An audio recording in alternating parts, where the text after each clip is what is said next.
الله أكبر الله أكبر الله أكبر الله أكبر أشهد أن لا إله إلا الله أشهد أن لا إله إلا الله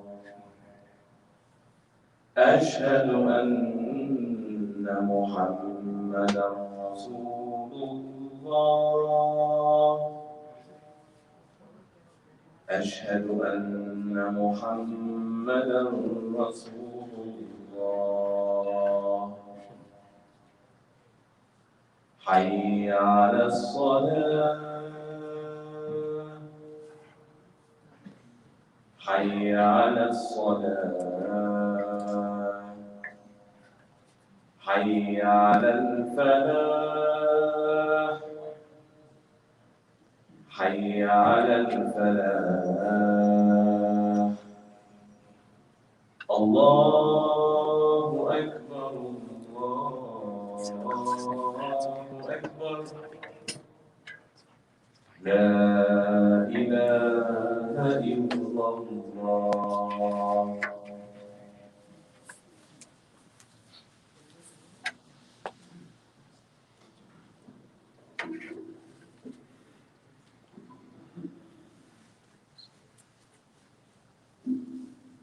إن الحمد لله نحمده ونستعينه ونستغفره ونعوذ بالله من شرور أنفسنا ومن سيئات أعمالنا من يهده الله فلا مضل له ومن يضلل فلا هادي له وأشهد أن لا إله إلا الله وحده لا شريك له وأشهد أن محمدا عبده ورسوله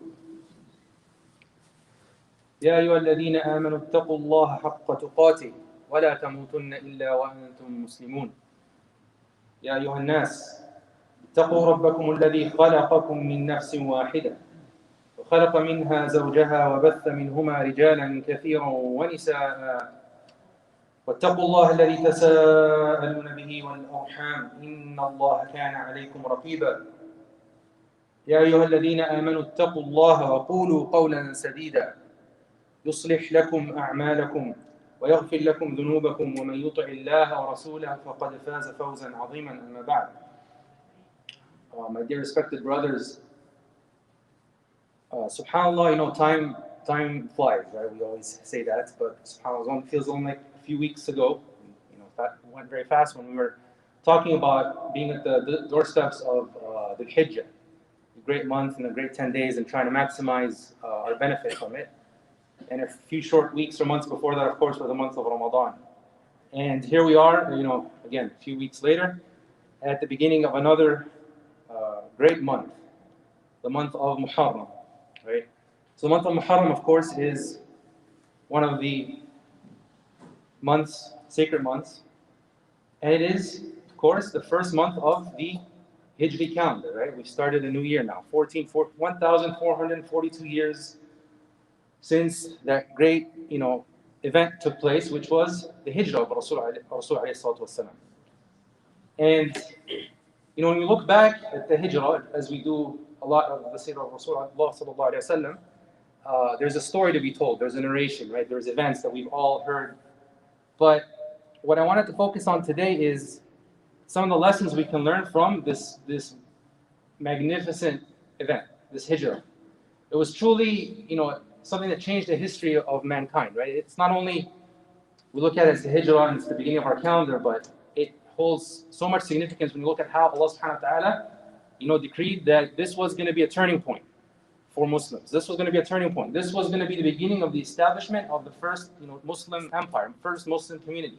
So think about that for a second. Look at all the, you know, more than 1 billion Muslims, all sorts of nationalities and cultures and colors and ethnicities and whatnot. But all that started, you know, with this message that we have the Prophet ﷺ fought and fought his people for 13 years and essentially got nowhere. And then this event happens by the will of Allah subhanahu wa ta'ala. So let's think about this. This, again, these things we read them. It's not just a story. It's not something that happened, overnight and there was a hijrah. There's all these things that build to it. And so similarly, the brother last week talking about how the state of the Muslim Ummah and how it can change. These things don't change overnight. So there's actions and things that happen to lead up to that. And that's what I wanted to focus on today. So we can learn a lot of lessons to be learned from the hijrah of Rasulullah sallallahu alaihi wasallam. So in the few minutes we have today, inshallah, I wanted to just talk about a few. First and foremost, the story of the hijrah and leading up to the hijrah is a story of sacrifice, al-tadhiyah. Nothing comes cheap, right? So even, if we want to complain about our state, the ummah, want to complain about the state of our community, want to complain about the state of myself, that's fine. But if I want to change it, it's not going to come easy. And so this is definitely the case with the hijrah. Everybody sacrificed. Obviously, Rasulullah, as I mentioned, he sacrificed, the ultimate sacrifice. He left his beloved Mecca. He says, as he leaves, as narrated by Tirmidhi, that he said, "By Allah, you are indeed," talking about Mecca, "you are indeed the most blessed of Allah's land and the most beloved to Him." He felt sadness leaving, and had my people not forced me out, I would not have left. So imagine that, leaving the most beloved place to you. And of course, this is a Rasul. He understands that this is just, this is a temporary place, but Mecca, of course, holds a very special status, and he had to leave it for this message to come to us. And then we have many other examples as well. Salama narrates that when she and her husband were about to migrate, he took her on the camel and their son, and as they were beginning their journey, men of the tribe of Banu al-Mughira, they came and they said, "You're going to leave and take your family with you." So they actually forcibly separated them. She narrates this, and they separated her and his son from him. I said, "If you will move on." So imagine his position, having to make that choice and then proceeding to migrate on a trip on his own. And not only that, when they kept Salama and their son, they separated them as well. They said, "You will not stay with your son." They ripped him away from her. She says almost to the extent that they would rip, almost took his arm off. Can you imagine, taking the son from a mother? And she says they kept us like that, and I wept for a year until they finally let them go. They said that, I guess they just felt bad for them, and they finally let them go after a year. But imagine that sacrifice to be able to join the Muslims in Medina. So what kind of sacrifice can we imagine making those type of sacrifices? But they made it for us, alhamdulillah. There were sacrifices of wealth, obviously, and one just big, I guess example was a man could be Suhaib al-Rumi, who was very wealthy. He gathered all this wealth, accumulated it in Mecca, and then he was about to leave now, to migrate. And they said, "Well, wait a minute, you collected all this wealth here, as if it was their wealth, right? And you're not going to just leave and take it away with you, right? So you could have, imagine being in that position, being told you can't even take your own money with you." And he said, he didn't negotiate with them or say, no, he said, "Okay, fine. If you keep my money, will you let me leave?" Of course, they said yes, and he did. I gave up all his wealth. And when he went to Medina, Rasulullah said, "What? So what? He has won." Because again, this is what they're sacrificing a lot, but it's what are you sacrificing it for? It's easy. It's a lot easier to sacrifice when we know what we're sacrificing for, right? It's a lot easier to fight your nafs when you know why you're doing it. Much easier. But if you otherwise it's just a struggle, right? So subhanAllah, they knew it was because they had, of course, Rasul, a living example of what they were sacrificing for Allah, for the Yawm al-Akhir, for al-Akhirah. But for us, we just need these reminders, inshallah. This is one for myself and all of us. Juma has and otherwise. That we need to sacrifice, but what are we sacrificing for? That will make the sacrifice much easier, inshallah. So, as I mentioned, that's one example, or one lesson we can learn from the hijrah is sacrificing for the sake of Allah. Secondly, another thing is the hijrah is a story of perseverance. As I mentioned, these things don't happen overnight. Rasul, as we all know, spent 13 years in Mecca fighting these people, trying to convince them. And they called him all sorts of things, but did they follow him? No. So he said, "Okay, let me try some other people." Right? So he went to Al-Ta'if. And you know what happened there? He goes to Al-Ta'if and they ridiculed him and they send the little kids throwing stones at him. Out of, chasing him out. But he persevered. He knew he needed a solution. He kept persevering. And then when the tribes would come to Mecca, he would talk to them. Is there anybody that will allow us, to basically support us? And again, nothing. Until finally, the Ansar from Medina, they started, Allah subhanahu wa ta'ala, of course, softened their hearts and they made the offer. And then Rasul started that plan, right? But it's a story of perseverance. So sacrifice, but also over a long time. It's easy to say a sacrifice for 1 day or 1 week. We fast for 30 days of Ramadan, okay, it's a sacrifice, but it's 30 days out of the whole year. right? But imagine 13 years, right, of this type of struggle, and Rasul didn't give up. So that's a lesson for us, right? That should motivate us. And imagine, again, Rasul knows he's on the truth and he has Allah's support, but still Allah is letting him, could have been very easy for Allah the next, within a year, they established a community in Medina. Could have been very easy. But Allah had a different plan, and we need to learn from it. All these things happen for a reason, right? It's not just coincidence. So story of perseverance. Thirdly, the Hijrah, of course, was a trip. It was a movement, a migration. So there was planning, and there was all sorts of aspects that we can learn from. And one of the really beautiful things that you can think about is the value of companionship. اختيار الصديق قبل رفيق قبل الطريق. We say that, like picking your companion before you pick the journey or the route you're going to take. Companionship is so important. Look at Rasulullah sallallahu alaihi wasallam. He picked the best of the companions for that, the most important of these journeys. He picked Abu Bakr as-Siddiq radiallahu anhu. We all know about Abu Bakr, of course. But Rasul, he picked him. He picked him for a reason, right? That good companionship is very important. When you're planning something big, you need to pick the people.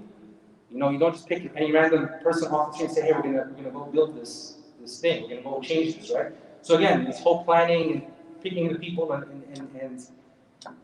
the value of that, right? It's very important, not to be diminished. And look at Abu Bakr. When Rasul gave him an idea, a hint that he said, finally, I saw that in a dream that I'm gonna migrate to a land of palm trees between two mountains. So he was starting to get like revelation, sort of, that he's going to be allowed to perform the hijrah. Abu Bakr immediately started getting ready.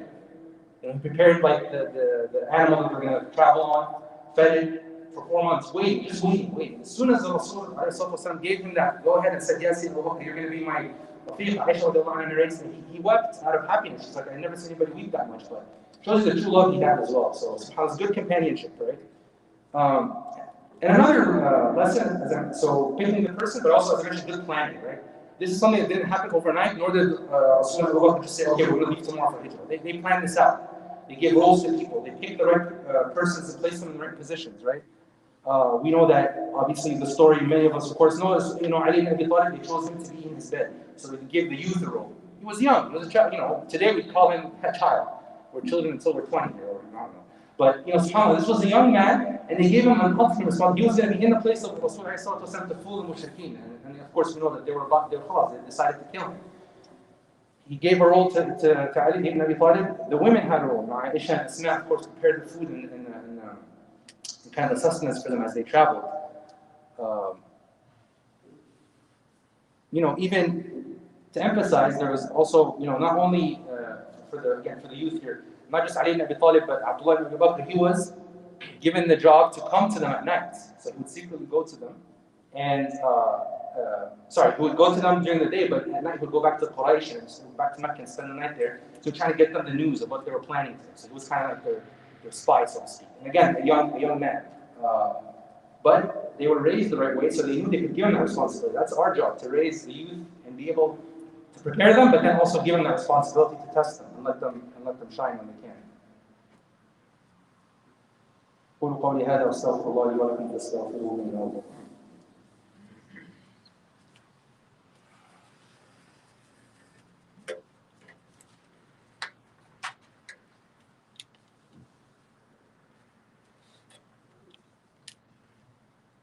أشهد أن لا إله إلا الله وأشهد أن محمدا عبده ورسوله. So yeah, just continuing about the hijrah of Rasulullah sallallahu alaihi wasallam. So so I mentioned the kind of planning, resource management, picking the right people for the right jobs. Another important thing, again, also ties to the khutbah from last week, is who was the guy that Rasul sallallahu alaihi wasallam picked to lead them, out of Mecca to Medina. It wasn't a Muslim. He picked a person who wasn't a Muslim, but he knew that this person was trustworthy enough and most knowledgeable, right? Shepherd by the name of Amr ibn Khayra, and he said, you'll lead us because he'll take them to the ways that are not well known. So he planned that, and he relied on non-Muslims. But again, as the brother said last week, obviously Rasul knows that he's not gonna. He's on the haqq, he's on the truth, but you can rely on help without feeling the lead to that person, without kind of putting yourself down. No, but you benefit from it. And so again, Rasul taught us that yes, you can do that, and you should do that, but do it the right way again. And this perhaps, is, we'll talk a little bit more about this. So, another lesson, I guess, from the Hijrah is that, the Muslims were weak in a sense. They were weak. They were being prosecuted, right? Persecuted. They were being punished. They were being physically abused. There was a lot of persecution in Mecca, right? So they were weak in that sense, but they weren't weak in their belief or in what they stood for. And what I mean by that is, they, Rasulullah and the Muslims with him, they held steadfast to their position, to their deen, and they didn't compromise at that time, right? Rasul himself was offered many times compromises, right? First they said, oh, we'll worship your God one year, and you can worship our gods another year. But they didn't give in to that. They were weak in one sense, but they didn't say, oh, okay, great, they're, these stronger people, they're going to give us a break here, let's just kind of give in. No. They, when they offered him, this, are you after wealth? Are you after power? Are you after, rule? We'll give it all to you. If you think it's a jinn, especially we'll give you medical, the famous hadith, we'll give you all sorts of medical help that you will spend anything. Anyway, just give up this message. Of course, they also did not, right? So even in that position, they held steadfast. And again, all this is, if they hadn't had that ability, then the hijrah wouldn't have happened, right? So again, it's hard to see how, but subhanAllah, again, it took 13 years, but then Allah had a plan, right? So that holding steadfast and not giving in when you feel like you're weak. Again, and I use the word weak in the sense of, weakness maybe, like today, for example, okay, the Muslims may be weak militarily, right? Okay, but you advance yourself. It doesn't mean you have to always be, giving in and giving up what you stand for. Okay, so that's another lesson, I believe, for us from that time and leading up to the Hijrah. Another beautiful lesson that we can take out or contemplate when we think of the Hijrah is kind of the tawakkul that they had on Allah subhanahu wa ta'ala, this true dependence on Allah subhanahu wa ta'ala, in this true sense, right? Look at all this, so far I've all been talking about planning and picking the right people and persevering, all things, normal things, like, things that we do, actions.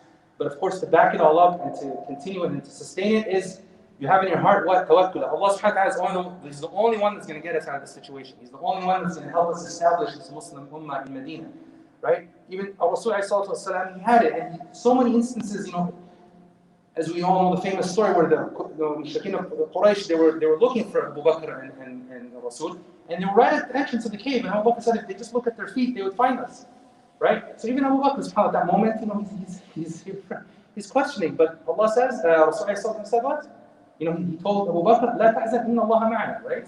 Don't worry, don't be afraid. Allah is with us. Allah is with us. This is what a Muslim, a believer, after all that planning and all the other stuff we talked about, if you don't have this, then what's the difference between us and the non-Muslims who prepare and plan and do all this other stuff?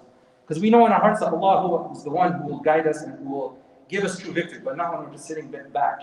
They didn't just sit in Mecca and say, oh Allah, establish the Muslim Ummah. They worked for it. Okay? So, but tawakkul in Allah subhanahu wa ta'ala. And this is emphasized so much in the Quran. I'm not going to, obviously there's too many examples to mention, but in Surah Yusuf, Allah subhanahu wa ta'ala says, حَتَّى إِذَا اسْتَيْأَسَ الرُّسُلُ. Prophets, they're humans, right? So they will get this sense of sometimes despair. Look, we all know story of Nuh in hundreds of years, right? Imagine that. Like, if I'm trying something for a couple of days, 3 days, I might not be able to continue it if I'm not getting the results. But, so these are the prophets, the best of Allah's creation. They have Allah's support, they get revelation from Allah, and even then, if they're about to despair, وَظَنُّوا أَنَّهُمْ قَدْ كُذِبُوا, and they believe, khalas, this is it. These people are gonna, they've reached the, these people are disbelieving, there's no change, there's no benefit here. Allah says, جَاءَهُمْ نَصْرُنَا. This is when Allah sends His victory. So sometimes, this is a test, right? So sometimes not getting the results you want, you're being tested, but believe that if you're on the truth, Allah will grant you victory in the end. And finally, I just want to wrap up with this, that another lesson from the Hijrah, or something that we can take and really implement. I mean, nowadays, there might not be the amount of persecution that people, in some countries there is, but if we're in that situation, there is no physical Hijrah, there's always the Hijrah to Allah, meaning what, right? We all have one thing at least, I don't know how many, that we want give up for the sake of Allah subhanahu wa ta'ala, a sin, a shortcoming in our manners, whatever it is. Have your intention to leave that as a hijrah of Allah subhanahu wa ta'ala, right? Anything you do, keep it that's your intention. I move closer to Allah subhanahu wa ta'ala. And of course, as we know in the famous hadith of the niyat, إِنَّمَا الْأَعْمَالُ بِالنِّيَّاتِ, that many of us I'm sure have read or heard, that In the end, what does Rasul say? Says, what? فَمَنْ كَانَتْ هِجْرَتُهُ إِلَىٰ اللَّهِ وَرَسُولِهِ فَهِجْرَتُهُ إِلَى اللَّهِ وَرَسُولِهِ. If your true intention is to Allah and His Messenger and whatever action you're doing, even if it's a small action, that's what you're going to get. But if your intention is something else and worldly, that's a different situation. That's a different scenario. You won't get that reward from Allah subhanahu wa ta'ala. So we weren't there, we weren't chosen to be among the people that had that opportunity to migrate in Allah, and maybe we wouldn't have passed that test, to leave everything, literally everything behind and go to a different place. But we've been tested in different ways. Let's show that Allah subhanahu wa ta'ala, we make this hijrah, make this year your hijrah to Allah subhanahu wa ta'ala, closer to Allah subhanahu wa ta'ala, so that this year will be a different year than the years before. Ask Allah subhanahu wa ta'ala to make us among those who listen to the talk and follow its best. ممن يسمعون القول فيتبعون أحسنه. اللهم اغفر لنا وارحمنا وعافنا واعف عنا. اللهم اغفر لنا وارحمنا وعافنا واعف عنا. اللهم تقبل منا أعمالنا الصالحات. اللهم ارفع عنا الوباء والبلاء يا رب العالمين. اللهم ارفع عنا الوباء والبلاء يا رب العالمين. اللهم ارفع الأذى عن كل المسلمين في كل مكان يا رب العالمين. على ذلك قدير وأقم الصلاة.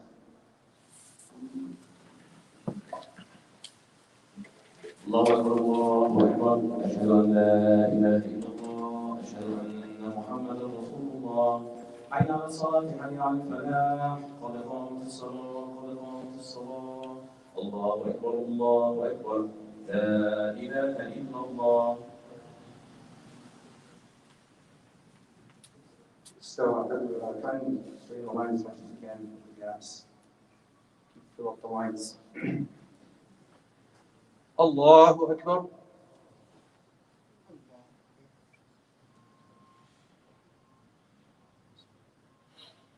الحمد لله رب العالمين الرحمن الرحيم مالك يوم الدين إياك نعبد وإياك نستعين اهدنا الصراط المستقيم صراط الذين أنعمت عليهم غير المغضوب عليهم ولا الضالين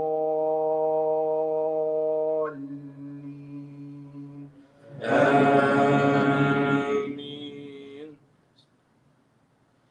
سبح اسم ربك الأعلى الذي خلق فسوى والذي قدر فهدى والذي أخرج المرعى فجعله غثاء أحوى سنقرئك فلا تنسى إلا ما شاء الله إنه يعلم الجهر وما يخفى ونيسرك لليسرى فذكر إن نفعت الذكرى سيذكر من يخشى ويتجنبها الأشقى الذي يصلى النار الكبرى ثم لا يموت فيها ولا يحيا قد أفلح من تزكى وذكر اسم ربه فصلى بل تؤثرون الحياة الدنيا والآخرة خير وأبقى إن هذا لفي الصحف الأولى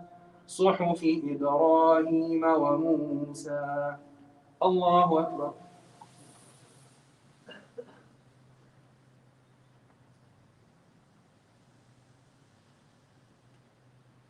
سمع الله لمن حمده. الله أكبر.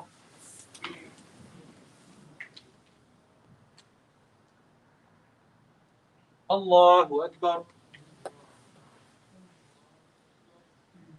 الله أكبر.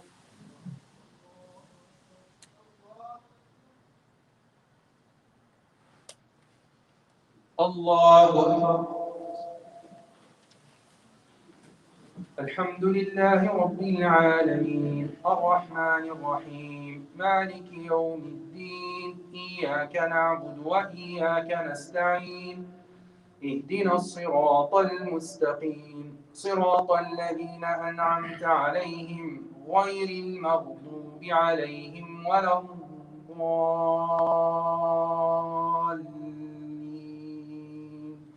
آمين.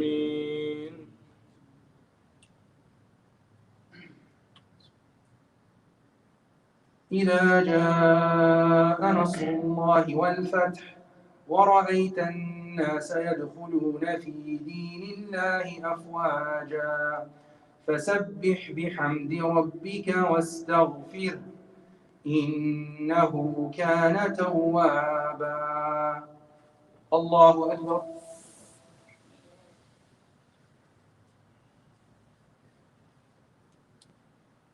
سمع الله لمن حمده.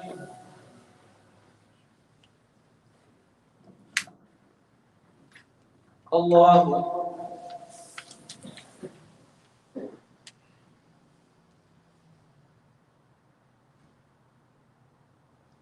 الله أكبر.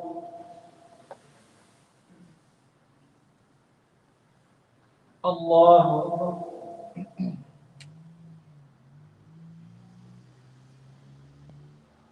الله أكبر.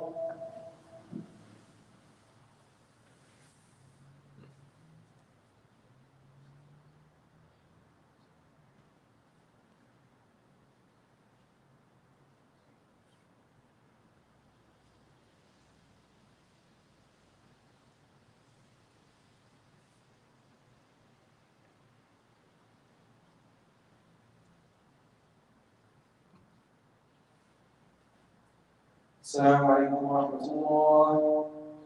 السلام عليكم ورحمة الله.